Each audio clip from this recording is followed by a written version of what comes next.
Morris here in the Opubco Studios with George Lang from the entertainment desk of the Oklahoman, and I guess you could say today's the day the music died. Oh my gosh, this is horrible news. And the news is that Dfest has been put on hiatus, I guess. That's right. The festival that started in 2002, hosted in Tulsa, will not happen this summer. What happened? That's right. Well, the co-creator of the festival, Tom Green, announced this morning in a press statement that some of their lower-level corporate sponsorship had not come through, and therefore he wasn't going to be able to put the festival on in the manner that he would like to see it. It would not continue to expand and progress the way it has. And so he chose to go on hiatus this year. He also said, due to the economic downturn, it's being felt, obviously everywhere. Sure. So those were major contributing factors, and this is a very disappointing development. And speaking of major, last year 70,000 people attended this festival with some pretty big name bands, but it wasn't just the big names like the Black Crowes or Blue October, which is, I believe, where this picture was taken. And Cake. Yeah. Cake was there, but also this was important for local bands. Yes, absolutely. There were a total of 160 bands that played. It's a big festival. It's a huge festival, and so this was an opportunity for a lot of state and local bands to get the word out, to get a really good showcase, to see some get in front of some new audiences, to get in front of some industry people, and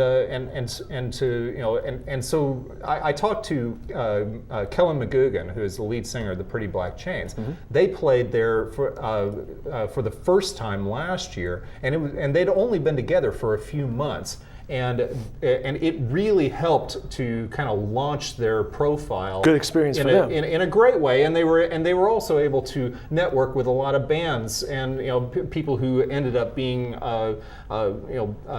touring mates and things like that. So this is something that they're going to miss out on considerably. Really, it was just it was a great place to see a huge amount of music in 2 days that you couldn't possibly digest under any normal circumstances, except for maybe at Austin City Limits Festival or at South by Southwest. Now, earlier this spring, we saw another festival down south, the Norman Music Festival. It was the third year for that event, and another successful event for Norman Music Festival. Any talk about perhaps moving Dfest to another location, perhaps in the Oklahoma City metro? Well, it's almost too early to say that now. And probably not even fair to say that. And probably not fair to say it now. But Kellen certainly said it to me this morning. He said, we've got Norman Music Festival has it runs like clockwork. It's an amazing festival. 3 years running, and they really seem to have a system in place. Now it could expand. Of course, they might have to charge to make it something that's on a par with Dfest. But it's certainly something that seems to be circulating out there with this announcement that could it travel down the turnpike, or could it exist in its current form down here?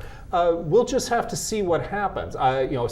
Certainly, it's possible that Tom Green and his wife Angie DeVore Green might be able to get it back together and get it back on track next year.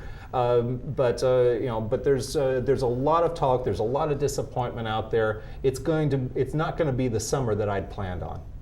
And this festival is typically June, July, late July. Okay. Yeah, 2 days, and really some of the best 2 days that you can spend listening to music for music fans. So it's something that really, it's not how I wanted to start my weekend hearing this news. Well, not this summer, I guess. Nope. For more music news, be sure to follow George Lang on his Static blog, and you can find that on News OK. And George, thanks for your time. Thank you.